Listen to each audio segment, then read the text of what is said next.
ಸ್ವಾತಂತ್ರ್ಯೋದ್ಯಮದ ತಾವೆಲ್ಲ ಬಂದು ಒಂದು ಪ್ರತಿಭಟನೆ ಹಮ್ಮಿಕೊಂಡಿರ ಸರ್ಕಾರಕ್ಕೆ ತಮ್ಮ ಸಮಸ್ಯೆ ಬೇಡಿಕೆ ಹೇಳಿ ಸರ್. ನಾನು ಚಿತ್ರದುರ್ಗ ಜಿಲ್ಲಾಧ್ಯಕ್ಷರು ಪಾರೆ ಮಾಲೀಕರ ಅಧ್ಯಕ್ಷರು. ಈಗ ನಮ್ಮಲ್ಲಿ ಏನಾಗಿದೆ, OTS ಅಂತ ಒಂದು ಕರಾಳ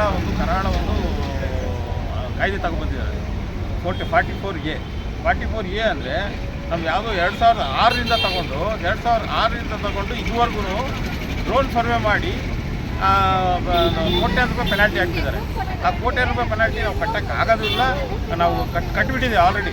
ಈಗ ಎವ್ರಿ ಇಯರು ಅವರು ಆಡಿಟ್ ಮಾಡಿಬಿಟ್ಟು ಸರ್ಕಾರದಿಂದ ಬಂದ್ಬಿಟ್ಟು ಗ್ಯಾಲೇಜ್ ಬಂದು ಆಡಿಟ್ ಮಾಡಿ ಯಾವುದು ನಿಮ್ಗೆ ಬಾಕಿ ಇಲ್ಲ ಅಂತ ಹೇಳಿನು ಮತ್ತೆ ಈಗ ಅದೆಲ್ಲ ತಕ್ಕೊಂಡು ಕೋಟ್ಯಾಂತರ ರೂಪಾಯಿ ಪೆನಾಲ್ಟಿ ಹಾಕಿದ್ದಾರೆ. ಆ ಕೋಟ್ಯಾಂತರ ರೂಪಾಯಿ ಪೆನಾಲ್ಟಿ ನಾವು ಕಟ್ಟೋದಿಲ್ಲ. ಸರ್ಕಾರಕ್ಕೆ ಆಲ್ರೆಡಿ ಸಂದಾಯ ಆಗಿದೆ.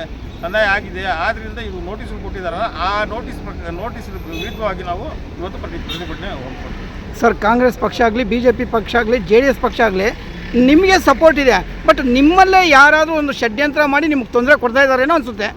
ಏನಿಲ್ಲ, ಆ ಥರ ಏನಿಲ್ಲ. ನಮ್ಮ ಹತ್ರ ಯಾವುದು ಷಡ್ಯಂತ್ರ ಏನಿಲ್ಲ. ಸರ್ಕಾರದ ಅಧಿಕಾರಿಗಳಿದ್ದಾರಲ್ಲ, ಅವರೇ ಸರ್ಕಾರಕ್ಕೆ ರಾಂಗ್ ಮೆಸೇಜ್ ಕೊಟ್ಬಿಟ್ಟು ರಾಂಗ್ ಮಾಡ್ತಾ ಇದ್ದಾರೆ. ಹಂಗಾಗಿ ನಮ್ಮಲ್ಲಿ ಯಾರೂ ಭಿನ್ನಮತೇನೂ ಇಲ್ಲ.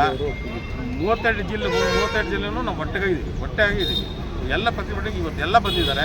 ಎಲ್ಲರೂ ಒಗ್ಗಟ್ಟಾಗಿ ನಾವು ಪ್ರತಿಭಟನೆ ಮಾಡ್ತಾಯಿದ್ದೀವಿ ಸರ್. ಈ ಮುಂದಿನ ದಿನಗಳಲ್ಲಿ ಅಕಸ್ಮಾತ್ ಸರ್ಕಾರ ನಮ್ಮ ಕರೆದೇನೋ ಸಮಸ್ಯೆ ಬಗೆಹರಿಸ್ತಾ ಇದ್ದರೆ ಮುಂದಿನ ದಿನಗಳಲ್ಲಿ ಡೆಡ್ಲೈನ್ ಕೊಟ್ಟಿದ್ದೀವಿ. ಆ ಡೆಡ್ಲೈನ್ ಒಳಗೆ ನಮಗೇನು ಸರ್ಕಾರ ಸ್ಪಂದಿಸ್ತಿದ್ರೆ ನಾವು ಇನ್ನೂ ಉಗ್ರ ಹೋರಾಟ ಮಾಡ್ತೀವಿ. ಕ್ರಷರ್ಗಳು ಬಂದ್ ಮಾಡಿ ಹೋರಾಟ ಮಾಡ್ತೀವಿ. ಏನು ಸಕಾರಾತ್ಮಕ ಸ್ಪಂದನೆ ಸಿಗುತ್ತಾ ಸರ್?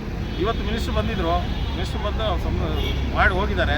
ನೋಡೋದು ಎಲ್ಲಿಂದ ಎಲ್ಲಿಗೂ ಆಗ್ತಿದೆ ಅನ್ನೋ ನೋಡೋದು ಅಷ್ಟೇ.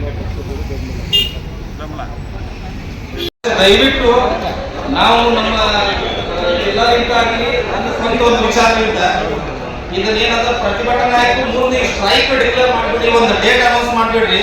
ಮುಂದೆ ಅವರೇ ನಮ್ಮಲ್ಲಿ ಬರೋಣ ಹಾಕು, ನಾವು ಅಲ್ಲಿ ಹೋಗಿ ಅಡ್ಡಾಡಿ ಸಾಕಾಗಿದೆ. ನಾವು ಈ ಬಹುಶಃ ಒಂದು 6ನೇ ಸ್ಟ್ರೈಕ್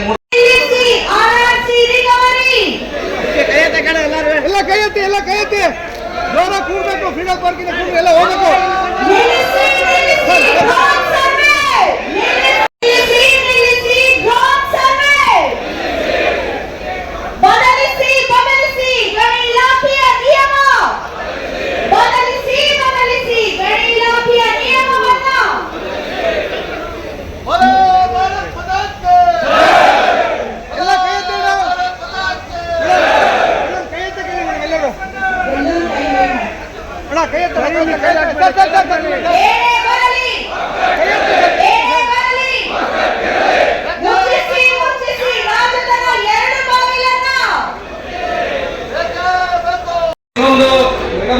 ಹೋಗ್ತಿಲ್ಲ ನಾವು ಮುಂದೆ ಜಲ್ಲಿ ಹೇಳ್ತದಂದ್ರೆ ಊಟಕ್ಕೆ ಉಪ್ಪು ಇಲ್ಲದ ಊಟ ಆಗಂಗಿಲ್ಲ. ಹಂಗೆ ಡೆವಲಪ್ಮೆಂಟ್ ನಮ್ಮ ಕಡೆ ಮತ್ತು ನವೀನ್ ಸಾಡ್ ಇಲ್ಲದ ಅದು ಡೆವಲಪ್ಮೆಂಟ್ ಆಗಂಗಿಲ್ಲ. ಆ